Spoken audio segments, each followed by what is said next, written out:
Hey everybody, it's Ms. Summers. I'm back with Chapter 7 of Holes. I'm going to split Chapter 7 into two different parts because it's a little bit longer than most of the other chapters.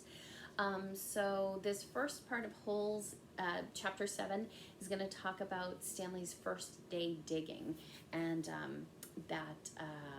what that's like in the beginning. And we're also going to talk about Stanley's dirty, rotten, no good, dirty, rotten, pig stealing great grandfather. So a little bit of math here in the beginning. So if we figured this book was published in 1998, let's say that he's about 13 years old, maybe 7th, 8th grade ish, Stanley. He would have been born in like 1985. And if you go back to giving everybody about 25 years when they had all their kids, that takes you back about 100 years. So when we talk about, so that's really more than 120 years for us right now, reading it in 2020.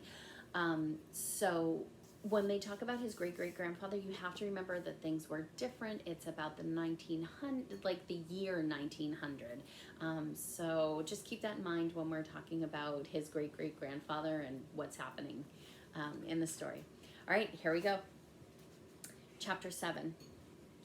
The shovel felt heavy in Stanley's soft, fleshy hands. He tried to jam it into the earth, but the blade banged against the ground and bounced off without making a dent. The vibrations ran up the shaft of the shovel and into Stanley's wrists, making his bones rattle.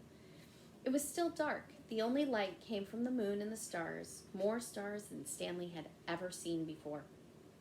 It had seemed he had only just gotten to sleep when Mr. Pendanski came in and woke everyone up. Using all his might, he brought the shovel back down onto the dry lake bed. The force stung his hands but made no impression on the earth. He had wondered if he had a defective shovel. He glanced at Zero, about 15 feet away, who scooped out a shovel full of dirt and dumped it onto a pile that was already almost a foot tall. For breakfast, they'd been served some kind of lukewarm cereal. The best part was the orange juice. They each got a pint carton. The cereal actually didn't taste too bad, but it had smelled just like his cot. Then they filled their canteens, got their shovels, and were marched out across the lake. Each group was assigned a different area. The shovels were kept in the shed near the showers. They all looked the same to Stanley, although X-Ray had his own special shovel, which no one else was allowed to use. X-Ray claimed it was shorter than the others, but if it was only by a fraction of an inch. The shovels were 5 feet long from the tip of the steel blade to the end of the wooden shaft.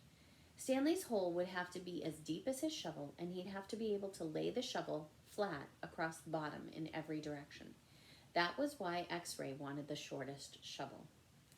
The lake was so full of holes and mounds that it reminded Stanley of pictures he had seen of the moon. If you find anything interesting or unusual, Mr. Pendanski had told him, you should report it to either me or Mr. Sir when we come around with the water truck. If the warden likes what you found, you will get the rest of the day off. So, just before I finish reading, just look at the cover. So this is what Stanley is seeing on his very first day, because it looks like the moon, right? All of these holes and craters. So this is the very first picture that you guys see, and these are the holes that they're talking about. All right, here we go. You should report it to either me or Mr. Sir when we come around with the water truck. If the warden likes what you found, you will get the rest of the day off. What are we supposed to be looking for? Stanley asked him. You're not looking for anything. You're digging to build character. It's just if you find anything, the warden would like to know about it. He glanced helplessly at his shovel. It wasn't defective. He was defective. Excuse me.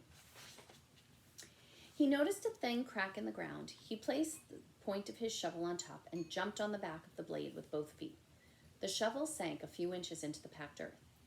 He smiled. For once in his life, it paid to be overweight. He leaned on the shaft and pried up his first shovelful of dirt and dumped it off to the side. Only 10 million more to go, he thought, and then he placed the shovel back in the crack and jumped on it again. He unearthed several shovelfuls of dirt in this manner before it occurred to him that he was dumping his dirt within the perimeter of his hole. He laid the shovel flat on the ground and marked where the edges of his hole would be. 5 feet was awfully wide. He moved the dirt he'd already dug out past his mark. He took a drink from his canteen. 5 feet would be awfully deep, too. The digging just got easier after a while. The ground was hardest at the surface where the sun had baked a crust about 8 inches deep. Beneath that, the earth was looser, but by the time Stanley broke past the crust, a blister had formed in the middle of his right thumb, and it hurt to hold the shovel. Stanley's great-great-grandfather was named Elia Yelnats. He was born in Latvia, and when he was 15 years old, he fell in love with Myra Menke. He didn't know he was Stanley's great-great-grandfather. Myra Menke was 14. She would turn 15 in 2 months, at which time her father had decided she should be married. Elia went to her father to ask for her hand, but so did Igor Barkov, the pig farmer. Igor was 57 years old, and he had a red nose and fat, puffy cheeks. "I will trade you my fattest pig for your daughter," Igor offered. "What have you got?" Myra's father asked Elia. "A heart full of love," said Elia. "I'd rather have a fat pig," said Myra's father. Desperate, Elia went to see Madame Zeroni, an old Egyptian woman who lived on the edge of town. He had become friends with her, though she was quite a bit older than him, and she was even older than Igor Barkov. The other boys in his village liked to mud wrestle. Elia preferred visiting Madame Zeroni and listening to her many stories. Madame Zeroni had dark skin and a very wide mouth, and when she looked at you, her eyes seemed to expand, and you felt like she was looking right through you. "Elia, what's wrong?" she asked. Before he even told her, he was upset. She was sitting in a homemade wheelchair. She had no left foot. Her leg stopped at her ankle. "I'm in love with Myra Menke," Elia confessed, "but Igor Barkov has offered to trade his fattest pig for her. I can't compete with that." "Good," said Madame Zeroni. "You're too young to get married. You've got your whole life ahead of you."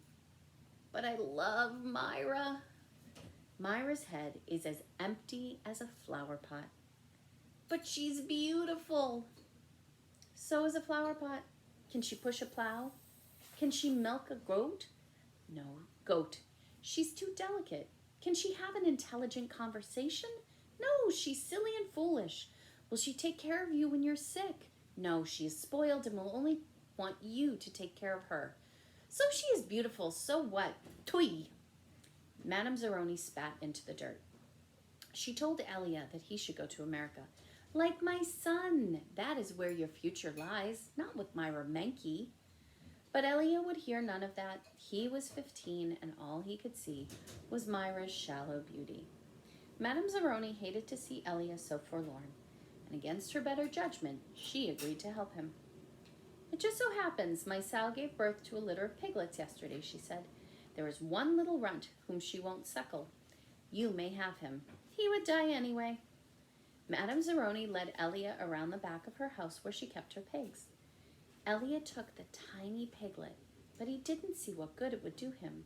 It wasn't much bigger than a rat. "He'll grow," Madame Zeroni assured him. "Do you see that mountain on the edge of the forest?" "Yes," said Elia.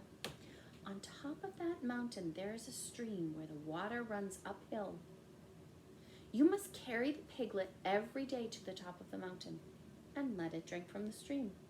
As it drinks, you are to sing to him." She taught Elia a special song to sing to the pig.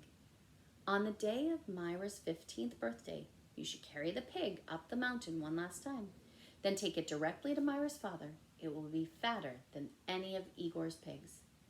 "If it is that big and fat," said Elia, "how will I be able to carry it up the mountain?" "That piglet's not too heavy for you now, is it?" asked Madame Zeroni. "Of course not," said Elia. "Do you think that it will be too heavy for you tomorrow?" "No. Every day you will carry the pig up the mountain, and it will get a little bigger, and you will get a little stronger. And after you give the pig to Myra's father, I want you to do one more thing for me." "Anything," said Elia. "I want you to carry me up the mountain. I want to drink from the stream. I want you to sing the song to me." and Elia promised he would. Madame Zeroni warned that if he failed to do this, he and his descendants would be doomed for all of eternity. At the time, Elia thought nothing of the curse. He was just a 15-year-old kid, and eternity didn't seem much longer than a week from Tuesday. Besides, he liked Madame Zeroni and would be glad to carry her up the mountain. He would have done it right then and there, but he wasn't yet strong enough. Okay, so that is where we're going to stop for right now. And, oh, I'm so sorry. No, we're not going to stop there. Stanley was still digging. His hole was about 3 feet deep, but only in the center. It sloped upward to the edges. The sun had only come up over the horizon, but he could already feel its hot rays against his face. As he reached down to pick up his canteen, he felt a sudden rush of dizziness and put his hands on his knees to steady himself. For a moment, he was afraid he would throw up, but the moment passed. He drank the last drop of water from his canteen. He had blisters on every one of his fingers and one in the center of each palm. Everyone else's hole was a lot deeper than his. He couldn't actually see their holes, but he could tell by the size of their dirt piles. He saw a cloud of dust moving across the wasteland and noticed that the other boys had stopped digging and were watching it too. The dirt cloud moved closer and closer, and he could see that it trailed up behind a red pickup truck. The truck stopped near where they were digging, and the boys lined up behind it, X-ray in front, Zero at the rear, and Stanley got in line behind Zero. Mr. Sir filled their canteens from a tank of water in the bed of the pickup truck, and as he took Stanley's canteen from him, he said, "This isn't the Girl Scouts, is it?" Stanley raised and lowered one shoulder. Mr. Sir followed Stanley back to his hole to see how he was doing. "You better get with it," he said, "or else you're going to be digging in the hottest part of the day." He popped some sunflower seeds into his mouth, deftly removed the shells with his teeth, and spat them into Stanley's hole. So that's the present. Here we go back to the past. Every day, Elia carried the little piglet up the mountain and sang to it as it drank from the stream. As the piglet grew fatter, Elia grew stronger. On the day of Myra's 15th birthday, Elia's pig weighed over 15 stones. A stone is about, I think it's about 14 pounds, might be 20 pounds, but a stone is a unit of measurement. Madame Zeroni had told him to carry the piglet up the mountain on that day as well, but Elia didn't want to present himself to Myra smelling like a pig. Instead, he took a bath. It was his second bath in less than a week, and he led the pig to Myra's. Igor Barkov was there with his pig as well. "These are two of the finest pigs I've ever seen," Myra's father declared. He was also impressed with Elia, who seemed to have grown bigger and stronger in the last 2 months. "I used to think you were a good-for-nothing book reader," he said, "but I see you could be an excellent mud wrestler." "May I marry your daughter?" Elia boldly asked. "First, I must weigh the pigs." Alas, Elia should have carried the pig up the mountain one last time, because the two pigs weighed exactly the same. All right, so that's where we're going to stop for chapter 7, the first part. So see, even little things can sometimes mean a lot in this story. So we're going to keep reading next time and finish chapter 7. All right, bye everybody. See you next time.